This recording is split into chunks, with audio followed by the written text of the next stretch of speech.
Welcome inside episode 564 of the Locked On Senators podcast. I'm Ross Levitan on the outskirts of enemy territory in Winnipeg, Manitoba, alongside Brandon Piller up in the Blue Mountains, and we have made it.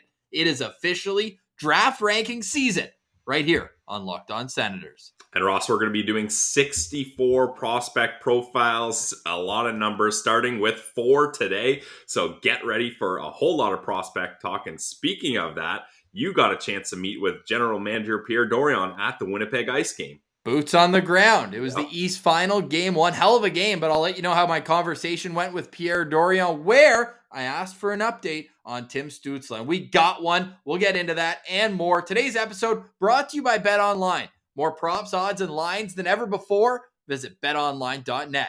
It's where the game starts. And now the show starts. This is the Locked On Senators podcast.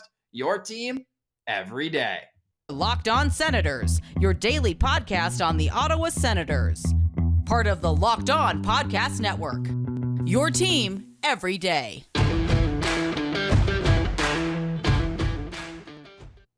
Thank you for making Locked On Senators your first listen on this Monday, May 23rd. The show is free and available wherever you download your podcast, or you can even watch the show on YouTube. The best way to help us grow is to leave a comment as well. We want to know what your thoughts are on D.J Smith, because Pilsy, it was 3 years ago today he was hired as the Senators head coach. Pretty crazy to think he's only had one 82-game season during his tenure. Yeah, it is wild that he's only been experienced a full 82-game season just once. And you'd like to see a coach in 3 years in one spot make it to the playoffs one of those years. But with COVID issues, with injuries, with this team still trying to push away from that rebuilding stage, I don't think too many people can put full blame on DJ Smith for not getting to the postseason yet. If there's one area of improvement for DJ Smith you'd like to see next year, what do you point at? I mean, how he's going to utilize the defense core, like putting Nikita Zaitsev in for the amount of time that he got. I know there's injuries. I know some of the defense prospects like Lassie Thompson, JBD, you want them in Belleville kind of marinating, getting ready, getting more experience, and you can't exactly bring them up all the time and have them playing top 4 minutes. But there's guys like Michael Del Zotto, Hamonic came into the mix. Like there was other guys that could have played more than Nikita Zaitsev, and that just didn't happen. So the one thing he's going to have to manage the D-core a lot better, especially with Jake Sanderson entering the mold here. Like how's that going to work with Brandstrom ice time? Who's going to be paired with Sanderson? There's so many questions, and DJ Smith has a lot on his plate to make it all work out. I love that answer. What we do know is he extracts maximum effort from these players. They seem like they'll run through a wall for him. And when your captain's Brady Tkachuk, certainly the players want to play for him. You heard the way that Mad Sogard spoke about Brady Tkachuk in our interview with him on Friday. If you missed that interview, again, you can find that on our YouTube page or anywhere you get your podcasts. I was going to say prospects because that has been on my mind all weekend. We're getting into it, Pilsy. We are knee deep already. We're doing 4 prospect profiles later in today's show. Of course, we have a North Dakota commit, and we have a few players who I think when they were even younger were expected to be early, if not at least first-round picks. So we'll let you know what's tapered off in their play as well. But Pills, you mentioned off the top, I was at the Winnipeg Ice game sitting in the third row from the back. And right now, they play at the University Arena. Picture like Carlton with 3 extra rows of seats. There is not much room. I think the capacity is 2,000 right now. Wow. They're building a brand new, but they just moved here from Kootenay. So the initial spot is here. Anyways, what I'm saying is it's a very intimate setting. I look up over my shoulder, and Pierre Dorion is standing maybe 10 feet away from me. What are the odds? That's crazy. Especially, I mean, it seems like every time we've been talking about Pierre Dorion's scouting trip, he's been in Winnipeg. He Does loves it not? It here. Like, yeah, for real. It. So I guess it's not that crazy that you saw him there. But the interesting thing is now everyone on Twitter with elite Sens brain, the first thing they start thinking, who is Pierre Dorion scouting? Connor Geekie, Matthew Savoy. Like there's so many different options. Like why is he there right now? Who's he looking at? So that's where you can kind of get the wheels turning and start thinking about it. But you did get a chance to chat with him. So what did you guys get into? Well, I went up to him right away, and I felt weird doing it, right? You don't want to be kind of like the bootlicker or whatnot. And hey, what if he's heard? We've said some not so nice things. We've said some nice things, but we've been also fair. fair but firm in our evaluation. I mean, he's been GM 6 years. He was nominated for GM of the year once and missed the playoffs 5 times. So, I mean, you got to kind of call a spade here. But I went up. I just said, hey, Pierre, sorry to bother you. I'm a big Sens fan. I wonder if I could get a picture with you. And I knew there was 3 options. 1, he would tell me to frig off, which would be hilarious content. B, he would take the picture, be cordial, and then I'd be on my way. Or 3, there was a sliver of me that thought he might know of the podcast, know of us. Do you think he did? Well, it seems like he didn't, which, you know what, is fine. I actually think it's better because it allows a little more breathing room, and then now we're talking about him. We're not like, oh, man, he's definitely tuning in here. Hey, Pierre, by the way, nice to meet you. Yeah, exactly. So I think that's fine. And we're not so big-headed that we're like, how have you not No, that's not what I thought at all. Podcast? But, I mean, we've done 564 shows, Pilsy. Like, it's not like we just came around the block and whatnot. And so I mentioned to him, I said, yeah, I host a show there 5 times a week. And you can tell I kind of caught his attention. Like, 5 times a week? What?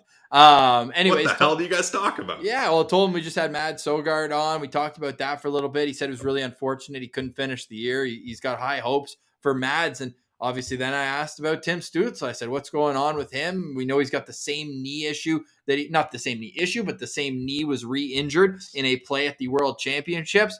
So I got the scoop there, although it came out the next morning that he's done for the tournament, but it's only a knee sprain. So if this was an NHL schedule, we're in the middle of the year, Pilsy, probably be out 2 weeks. Yeah, that seems about fair. And thank goodness they had the awareness to be like, sorry, Timmy, we know you want to keep going, but we got to pull the plug here. Like, we can't have any sort of injury, especially when it's, like you mentioned, different type of injury, but that same left knee. Yeah. You don't want to push it there. And Tim Stützle is a massive part of this Senators organization going forward. And like we said, they cannot have a start like they have the last 2 seasons. So Tim Stützle, if anything serious was to happen and he needed surgery or had to be out for a long term and misses the start of the season, that's not good for Pierre Dorion and D.J Smith. So definitely the right decision to take Timmy out, although that's got to be hard to say that to him. And there's Ross with his dad. Or no, sorry, that's Pierre Dorion. If you're watching on YouTube, Ross pulled the picture up. Oh my God. Some people say we've got similar smiles, and Caleb was right on. He mentioned I had a couple pints before I went to chat with him. So you know what? The thing that was most at the front of my mind is I didn't want to bother him. This guy's there doing a job. He was with another guy from the Sens organization who I didn't recognize. Maybe their WHL scout, whatever it was, but I already felt kind of weird doing it. I waited till intermission, of course, but at the same time, felt kind of weird doing it. If it was like a tie game or something, and maybe it was a little more intense at the time, they did storm back. We'll get into that in the third period, but it was a 4-1 at the time. Yeah, well, you can see it right in the back. Yeah. And 18-minute intermissions, you can tell that's how close I was to him. I got up, and within 10 seconds, I had the photo. Like, he was literally standing 2 feet away. The only NHL GM in the arena. What are the chances that it's Pierre Dorion of the Ottawa Senators? Probably a better game for Connor Geekie than it was for Matthew Savoy. Those guys are way up the list. We're starting the countdown at 64, so we won't get into them until later. But Geekie, I was worried a little bit about his foot speed. He was flying out there. And with Savoy, you're always worried about that smaller frame. He's 5'9".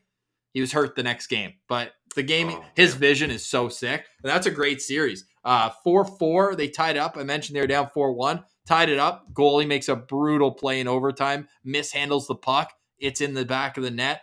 Felt pretty bad about that. Goalie-friendly show. And then Winnipeg came out in game 2 and put a smackdown 5-1. So that series continues Monday night. And yeah, hilarious that I got to see Pierre Dorion at the game. I'm going to reach out to Chris Moore. I'll say, hey, I got to meet Dorion. Like, we'd love to have him on the show. Would be great to do. But we got a lot more to get to, Pilsy, with our draft rankings. We're going to try to make this as interactive as possible for the listener, for the viewer especially, because also what we're going to do, Pilsy, why don't you explain how we're going to make them easier to digest each one? So if you're getting close to the draft and there's a player that piques your interest, Pilsy, how can we make it so they don't have to search through all of these episodes to find that specific profile? Well, I mean, you guys are watching the Locked On Senators podcast daily anyway, so it's not like you're not going to see these. But like Ross mentioned, if the draft's coming up and you're like, oh, who was their 58th ranked guy? How can I find him quickly rather than rifling through all the episodes and high scrubbing through them? We're going to put out specifically sectioned videos. So each prospect will have their own video. We're going to make a playlist on YouTube, so you guys can easily find that. All you got to do is find our playlist, scroll down, find the player, and we're hoping to do about 5 to 10 minutes on each guy, depending on how juicy they are, how much info we can get on them and stuff like that. So definitely be following along on YouTube. If you're not subscribed already, now is the time to subscribe so you can be the first to know when those sectioned off videos are posted. And you can get, it's a little more easy to digest when it's in 5 to 10 minute segments rather than going through the episode later on. And if you're sitting there thinking, who the hell are you as a scout? You go to 3 Winnipeg Ice game per year. Pillsy goes and takes a sniff around the Guelph Storm every once in a while. You're not able to tell me who's good and who's not. What we do is we take our list of our 7 most trusted scouting entities, and maybe not most trusted, but a wide range of opinions. Some people who are more analytics driven, some people who rely more on boots on the ground, eye test, and all that. And we take an average rank. Now, is it perfect? No, because these are the most recent rankings, but some of them are still from January. However, as we go through the list, when we get closer to the top, if there's new rankings, whenever we do the profile, that ranking is locked in. But if we get changes near the top, especially, that's where the most interest is, we will update. For example, Chris Peters from Daily Faceoff has Uri Slavkovsky at 10th overall. But his rankings are the most outdated. They were just before the Olympics. And I think his stock, is safe to say, has risen a lot. So once he releases his newest, we will update that going on. Pilsy, what do you say we get into it? And on our way there, we got an energy boost. Grab an Athletic Greens. Yep, it's something I take every single morning, Ross, and there's multiple reasons why. You look a lot better, man. You look good, slim. Hey, I've been getting comments on how good my hair has been looking. So if you want to stay healthy and have good looking hair, AG1's the way to go, I guess. Because look, in the morning, I'm so busy. I'm trying to prep for these prospects. I don't have time to always get all my vitamins and supplements in. So all you do is take 1 scoop of AG1, put it in a glass of water, and you've started off your day super healthy. And it's good tasting as well. So what is this stuff, maybe you're asking? You're absorbing 75 high-quality vitamins, minerals, whole food sourced superfoods, probiotics, and more. You can get your day started off right too. It's lifestyle friendly. So whether you're keto, paleo, vegan, dairy-free, or gluten-free, you don't need to worry about that. It contains less than 1 gram of sugar, no GMOs, no nasty chemicals or anything, and supports better sleep quality and recovery. So that not only do you get your day started off right, but get your night started off right too. There's so many things to like. The cost is less than $3 a day, and you're investing in your health. It's cheaper than your cold brew coffee habit, and it's healthier too. So if you guys want to reclaim your health and arm your immune system with convenient daily nutrition, you need to get AG1. To make it easy, Athletic Greens is going to give you a free 1-year supply of immune-supporting vitamin D and 5 free travel packs in your first purchase. All you have to do is visit athleticgreens.com/NHL Network. Again, that's athleticgreens.com/NHL Network to take ownership over your health and pick up the ultimate daily nutrition insurance from Athletic Greens. All right, Pilsy, before we start the countdown, just here, this is a note from someone who works with, works with an NHL team. Overall, pretty good with a bunch of flame emojis. So we are not just taking this list and checking it twice and putting it out there. We are getting it confirmed. Decent, not great, but decent by NHL executives. All right, Pills, you had to get that in there. Give us a little credibility, a little pat on the back, and no, it's not Craig Button because he would have roasted my list no matter how I put it out. All right, without further ado, coming in at number 64 on our list with an average rank of 70.67 from the Green Bay Gamblers of the USHL, Pilsy, Cameron Lund. Yes, Cameron Lund is the first player that we're going to be taking a look at here. And overall, he checks a lot of boxes, Ross. He's a centerman, 6'2", 185 pounds. So nice size, right shot. I feel like that's valuable as a centerman as well. And if you're watching on YouTube, Ross has the nice graphic pulled up here. And with Green Bay, 62 games played, 25 goals, 25 assists, two-way threat. You like that. Goals and assists there. Good for 50 points and 49 PIMs. Next year, he will be playing at Northeastern. And Northeastern, they've had a pretty decent run here lately, Ross. They made it to the finals of the Beanpot, and they lost 1-0 to BU. So that's a good program to be heading to for Cameron Lund.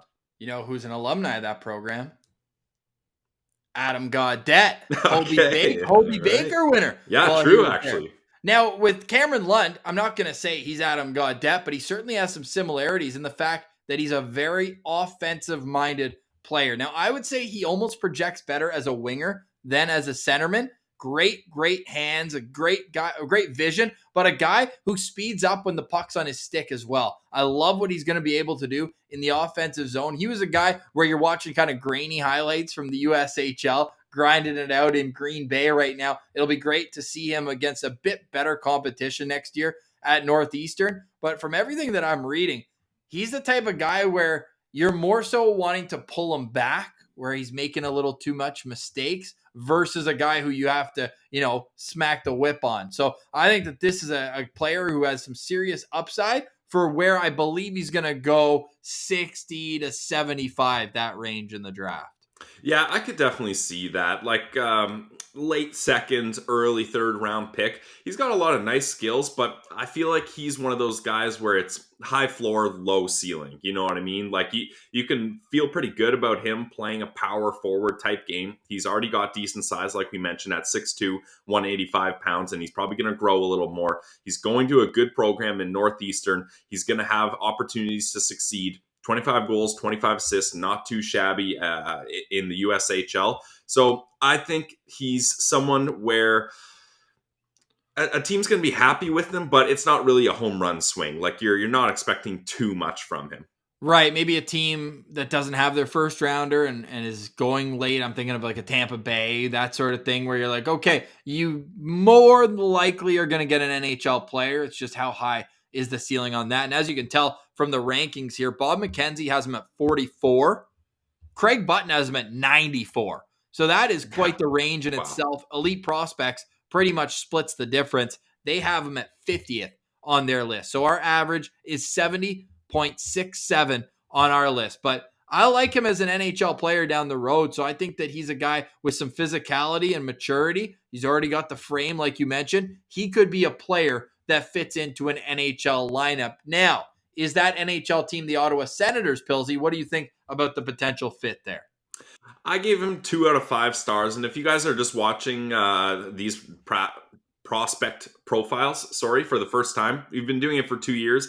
We like to give out 5-star rating for how well is this fit for the Sens and like, are they likely to draft him or not? That kind of thing. So I give him 2 stars here, not because I think he's a poor player or doesn't have any, any opportunities to be a good part of the Ottawa Senators, just because I think they've got some power forward types. They're not really looking for a guy like him. And I think he's probably going to go closer to the 3rd round rather than at the end of the 2nd round. Yeah, that's fair. Only 1 goal in his last 5 games, 3 points though, and had 9 points in his last 10 games. He's a Bridgewater, Massachusetts native. And again, we mentioned the great size. We mentioned the right shot. He's a Cushing Academy graduate, the same school that produced Joey Decord, among others. So I'm looking forward to seeing him at Northeastern. I think that he's a guy with some serious potential long-term and a guy that, might not light up the score sheet as I'm pulling up here. He was with Canada at the Hlinka Gretzky Cup and played well there. 4 goals in 4 games, had 5 points. But I'm excited to see what the next step is, because sometimes these big players, they get pigeonholed into a more defensive role, whatever it is. But I think that there might be a bit more upside if they let him play his style. So I have him at 3 stars here for the Ottawa Senators. Yeah, and that's fair. Coming in at number 63 on our rankings, you know what? Let's give a quick word to our friends at BetOnline, and then we'll get into our final 3 prospect profiles we're doing today. This is a note from our friends at betonline.net.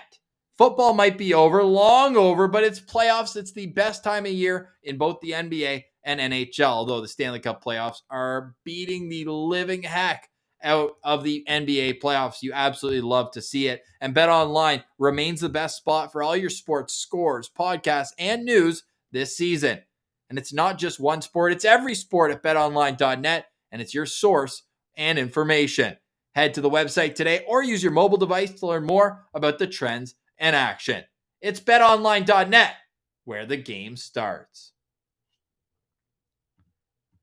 All right, Pillsy. So we are one down, 63 to go on our NHL 2022 draft rankings. Ironically, this next player wears number 64, but he comes in at number 63 on our list with an average ranking of 68. Pillsy, a member of Sioux City, but a commit of the University of North Dakota.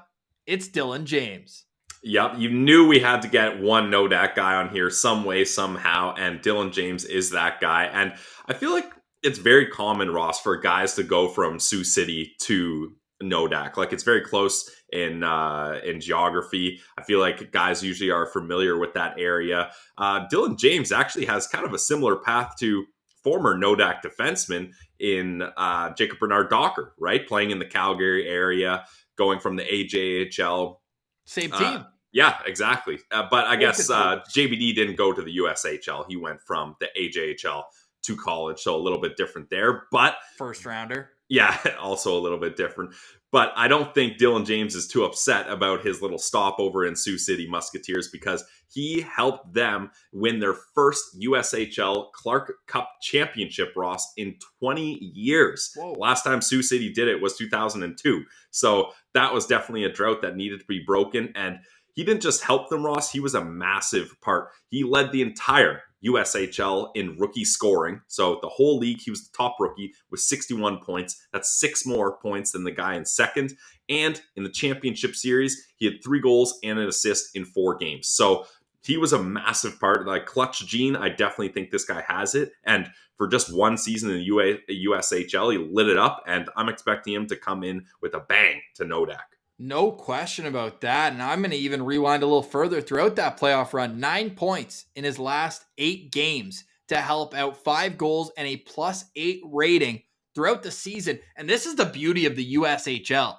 62 games, so they play a full schedule. Unlike once you get to college, it's closer to 35, but 28 goals, 61 points. The guy mixes it up a little bit as well, 39 penalty minutes. He's got a big frame for a 6-foot player. Already 181 pounds, plays left wing, and he was left off some of these rankings, but Craig Button is high on him, has him at 55. That's the only ranking. So if you're like, wait, why is he 68 then? For Bob McKenzie, he did 80 rankings. So those who finished off his list, we put down as 81, because if we're not counting them, doesn't make any sense, right? Because clearly he thinks that they're 81 or below. However, we like him, and the NHL Central Scouting likes him as well. They have him rated as a B-level prospect that could go in the 2nd or 3rd round. So there is lots to like about this player, but Pillsy, he's certainly not on everybody's list. Yeah, and that's fair. And we will admit some bias. Him going to Nodak definitely has our eye pointed on him a little bit more here. But I think there's not a whole lot of info on Dylan James yet either. That's like we're still got a ways to go till the draft comes here. I think as rankings get updated and scouts start kind of broadening their net here past just the first round, or even some guys just have like top 12 kind of done, I think we're going to see some more hype for him, especially coming off a championship run there where he helps the Musketeers get the Clark Cup. So I like Dylan James. I gave him 3 out of 5 stars, Ross, because I think he's the type of player. I mean, if you're getting accepted to Nodak, that's already pointing the Sens into your direction, and kind of just shows, hey, maybe we can make things work here. And the Senators love the prestigious free development that their prospects get going to Nodak. And talk to anyone who's familiar with the Nodak organization, and you'll hear glowing reviews, and the players will tell you just as much the same. So the fact that he's going there, the fact that he led rookie scoring in the USHL, and that he's got a championship under his belt now, I like him. So I give him 3 out of 5 stars here. 4 of the 5 North Dakota products that Ottawa has drafted are born in Alberta. Jacob Bernard Docker, really? Johnny Tyconic, who I think is much forgotten, Jake Sanderson, who we know represents US but was born in Calgary, and who am I missing here? Help me out. Not Tyler Clevin and not Shane Pinto. No. Why am I forgetting? Am I wrong? Well, are you counting Dylan James? Maybe I am. Yeah, so I'm in a pretzel here. Anyways, with Dylan James, you're getting a guy who's more substance than flash. He's kind of that big, powerful left winger. Scored a lot of his goals that I saw from right on top of the crease. But then he would surprise you. Not much off the rush, but there was a lot of just like laser quick release from the mid slot area, and he was beating goalies clean. So can he transfer that and make it all the way into the college ranks to do that, or will that extra step be a little bit more difficult? One thing that we know, and North Dakota just led college hockey once again in attendance, these players are going to be treated like pros. So I think that his style of game is really going to fit in there because he's not trying to dangle six guys, including the goalie on the ice there, and put the puck in the back of the net. He's more of just your meat and potatoes, get to the front of the net, but with an explosive stride. So I think his skating is going to be what separates him and allows him to get to the NHL level. At worst case, I think this is a guy who's going to be a third line, grinded out,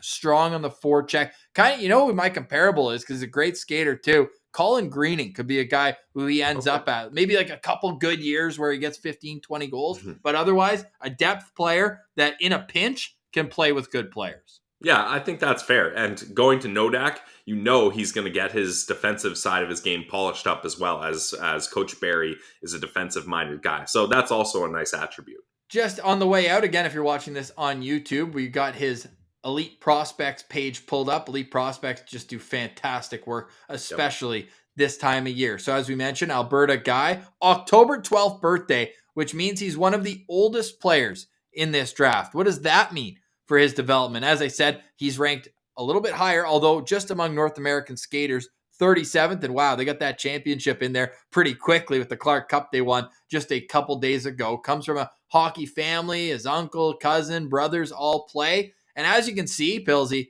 this guy has scored goals at every level that he's played in. From under 15s, 26 goals in 35 games. Then 20 goals in 34 games. Even in the AJHL, putting up 20 goals. So that 20 look at those playoff points too, Ross. Oh, yeah, buddy. Gets it done in the postseason. I mean, yeah, maybe we'll use his 14-year-old stats that much. But even still, man, when there's a consistent habit here in 8 points in 10 playoff games and none in the first game, I mentioned 8 in his last 9. Nice little cherry pick there to chop off the first game. But I love that for him. And obviously, he played on a good team there in Sioux City with the Musketeers, so he's a plus 18. But if that can continue at North Dakota, who we know does not rebuild, Pilsy, they reload at North Dakota. So excited to see what he can do there under the leadership of Coach Barry. I've got him as a 4-star guy, and I will admit a little bit of bias because I want to see another Sens prospect get involved at the Ralph.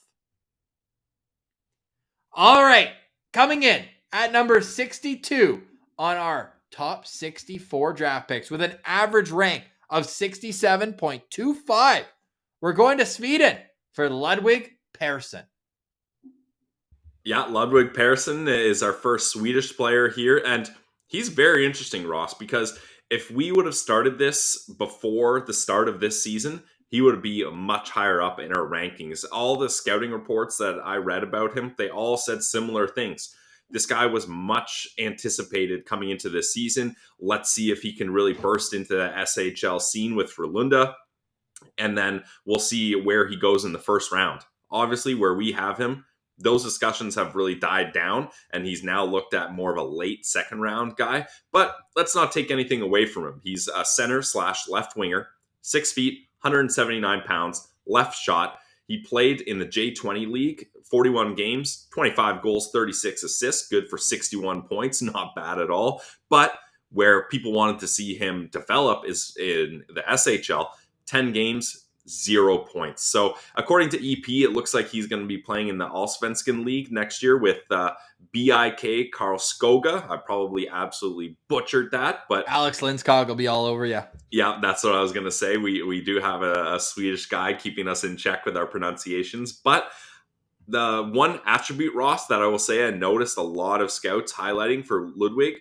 was his speed. This guy is fast. And a lot of Swedish prospects, that's what they're known for. They're able to fly up and down the ice. So he's probably in skates before he learned how to walk over in Sweden. And Frölunda had him tagged for a while. But I think there's a lot of upside here. It's just he really plateaued in development last season.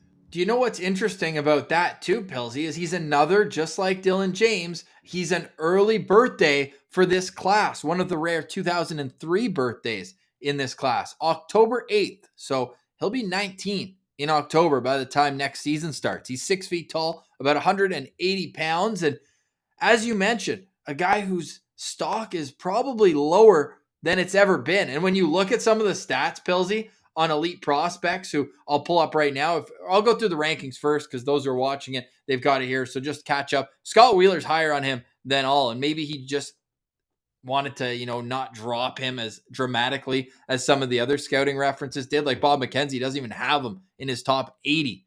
Craig Button has him at 65, but Scott Wheeler at 44. And elite prospects is actually the lowest on him, all the way down at 79. I should mention Chris Peters, we have a top 54.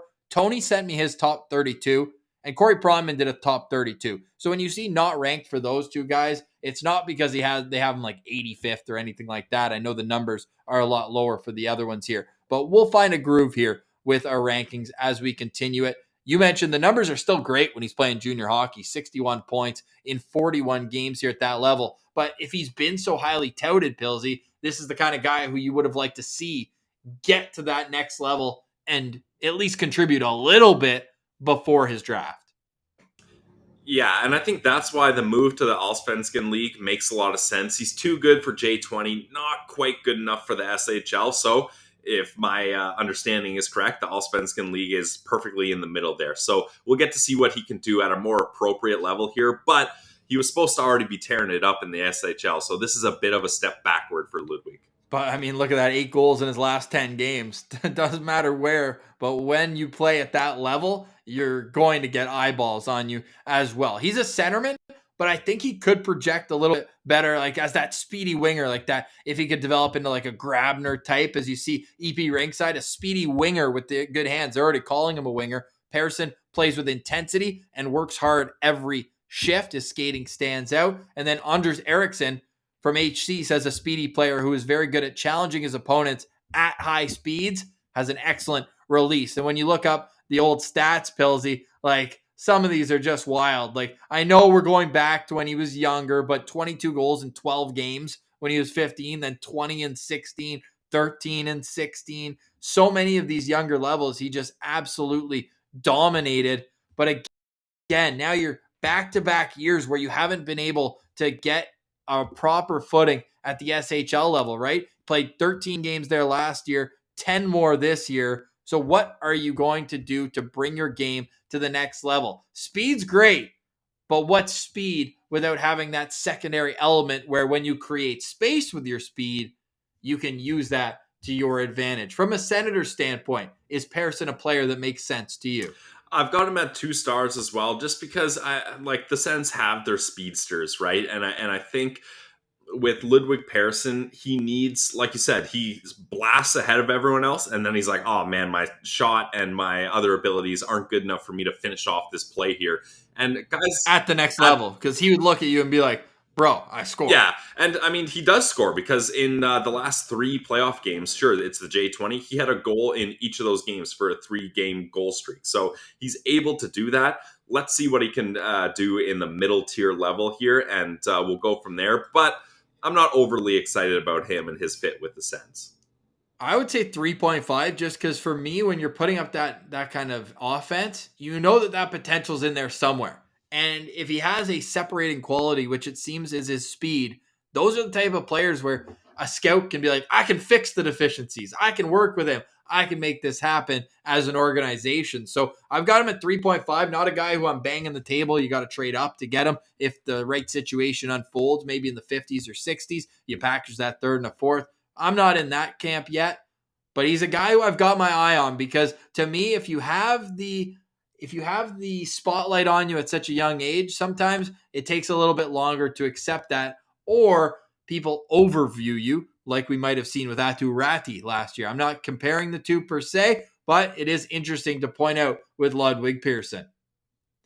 All right, Pilsy, coming in at number 61, probably the man I'm most excited about on today's list, coming in with an average rank of 57.33, so a whole 10 better than Persson in our rankings. Coming in at number 61, Paul Ludwinski from the Ontario Hockey League and the Kingston Frontenacs. Yep, Kingston guys. So someone that maybe Sens fans, if you've been following along with Levi Meriläinen, Ben Roger with the Kingston Frontenacs this year, you've got to see shades of what Paul Ludwinski can do. And I think he's a solid player. I mean, great rookie season for him. He led the Frontenacs in rookie scoring. And I was looking back at his first OHL goal, Ross, was a beauty breakaway goal. So you love when guys can enter the league and be like, all right, I've got a breakaway, me versus the goalie, and he can finish it. That was against the 67s, a little bit of a salt in the wound there. But the Kingston Frontenacs and 67s played a lot of games, so it's very likely that that's going to happen. The thing I found most interesting about Paul Ludwinski is he started off the season if you're a rookie in the OHL, being on the wing with Shane Wright and Martin Chromiak sounds pretty damn good. And that's your coaches being like, hey, kid, we're going to set you up here. But he didn't really have a lot of success there. And it seems like he's a guy that's going to project better as a centerman. So they said, okay, sure, you're playing with the top two guys, but let's move you down to the second line and let's get you in the middle of the ice. That's when he really flourished there. And McKean's Hockey, they do great stuff as well. We definitely use them as a source for our prospect profiles. They described him as a good skater with two-way awareness and good energy. So that's a guy where when you have a solid rookie season and you've got the right attributes, I think he has a lot of potential. Yeah, so do I here when I'm looking at Paul Ludwinski as well. And when you're bringing up his play with Kingston, 16 goals, 27 assists, good for 43 points. And what I loved even more is 32 of his 43 points were primary. So he's a guy who doesn't need help getting set up as much. Like he's not a guy who's passing to the guy who's passing to the guy who's... Yeah, he's not riding on Shane Wright's coattails is kind of what you're getting at. He's certainly not. And the reason I took off that graphic so quickly is I forgot to update the ranking. So we're off to a great start. But we've got Craig Button here down at 85. And I'm loving the discrepancy between Craig and Bob because those are the two TSN guys. Bob McKenzie has him up at 42nd overall. So where's the tiebreaker? Elite Prospects, 45. So they both have him as an early to mid second round pick. And I'm right there with him because for me, the strength of his game projects so well to the NHL level. Extremely high hockey IQ, great edges, explosive skater, crafty and speed, and a guy who's realized that he's not going to maybe be the offensive guy he was in his minor hockey career. He was the 5th overall pick into the Ontario Hockey League draft. And then what would have been his rookie season ends up going down the toilet because of COVID. So he didn't play a single game all year long. That must be tough. Like we talked about last year, guys in their draft year. I think it's even tougher on guys this year because that's when you get your feet wet. You learn the league, you learn the schedule, you learn the training habits and what it's going to take from the veterans there to make it to the next level. He didn't get any of that experience. And then, as you said, he gets plopped next to the projected number 1 overall pick. No pressure, kid. And Martin Chromiak, a guy who's already torn up the league for 2-3 years. But you're right. A guy who, to me, is going to be a center at the NHL level. And to me, a guy who's got a very high floor, but also a high ceiling. So I've got him at 4.5 stars because I really like the creative aspect of his game, but mixed in with the compete level that at the very least, you're getting a bottom 6 grinded out centerman who can win big faceoffs for you. But if he can work on that offensive consistency, which is far from proven yet, he could be a second line center if all the cards fall his way. Yeah, and I think Tony Ferrari, our good friend who's been a recurring guest on the show, he kind of mentions that just because he doesn't have that offensive consistency, Ross, doesn't mean he's kind of a waste of space out there. He's doing so many other good things right. He has high hockey IQ, and he's able to be effective in the game in other spots. So I think that's something great about Paul Ludwinski that we like. And I was going to have mine at just 3.5 stars, but I'll bump it up to 4 because I think he's a really interesting prospect. And Shane Wright, probably going to be playing in the NHL next year. So, hey, that top center position, that's up for grabs. And I think our friend Paul Ludwinski here has a great opportunity to snag that and elevate his role with the Kingston Frontenac. So I'm going to be dialed in on him for sure. And it's always nice to get another Sens prospect in the mix. It makes it a little easier for us to follow along. So that's a bit of a bias as well. So 4 stars for me for Paul Ludwinski. Well, we know there's a connection to the Sens organization with the general manager, Corey Cooper of the Kingston Frontenacs, the former goalie coach in Belleville. And get this, Pilsy, Paul Ludwinski, born April 23rd, 2004. That is the same week the Toronto Maple Leafs last won a playoff series.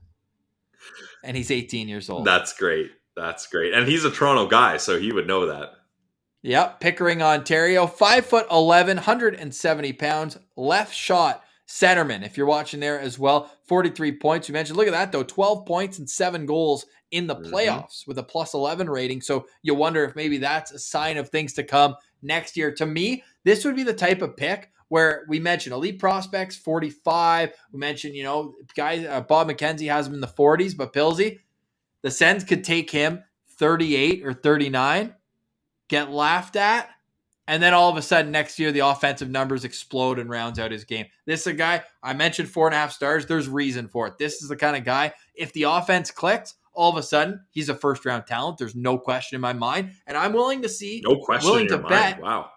Yeah, okay. Well, I'm just seeing what he's done growing up and to have the pedigree to be a 5th overall pick in the OHL. Yeah. I just think that we're going to see a lot from this draft class where that lost year is glaring right now, but over the next year or two, there's going to be some guys who haven't been able to scratch the surface yet, but are going to bust through it next year. I think we're going to see a lot of old takes exposed by Christmas next year from these rankings coming up. Yeah, and I think this is something we've never really had to deal with. I think that COVID year loss to junior teams, especially the OHL, which had literally 0 games played. 0. The only league who had 0. Yeah. Whereas the Q and the WHL, they got some games done. It was a weird season for both of them, and it didn't really work out. But kids got on the ice, and they got playing competitive games. I think this is going to have a ripple effect for the next 2, possibly even 3 drafts, Ross, because losing that full season is going to be tough. But one thing is there's going to be guys who losing that full season absolutely devastates their development. Or there's going to be guys who made the most out of that, which, I mean, you can only do what you can do, but they stayed working hard in the gym. They stayed working hard on their skills, watching tape, all that kind of stuff. And I feel like Paul Ludwinski was probably one of those guys, seeing as he was able to hop into the OHL and have a good rookie season. So I really like what I'm seeing from this guy. And he kind of reminds me of Zach Ostapchuk, right? Like a guy that a lot of people say, ooh, there's like nice pieces here, but he hasn't quite put it together. Let's wait one more season and see how he does. We saw how Zach Ostapchuk did in his next season in the WHL. So I'm sensing kind of a big burst through, similar to Ostapchuk here. I was looking at some old footage of before the OHL draft, Pilsy. I love this confidence from him. He compared his own game to Patrick Kane. Not bad. He said, I'm shifty and a creative playmaker. But again, Kane's a winger. Is Ludwinski going to be a winger or a centerman? I vote centerman. I'm excited to see what he's going to do next season. All right, Pilsy. So that is today's foursome of draft rankings, number 64, 63, 62, and 61. And if you have any suggestions of how you'd like us to go through it, I don't think we're able to show video. We could kind of go through some plays, but unfortunately we got copyright and all that going into it. So this is kind of our overlook. But again, we've got so many more of these to do. We're going to do 4 per week this week. 4 per show. And then four per show. Yeah. And then as we get closer to the first round, we're going to go down to 3 per show.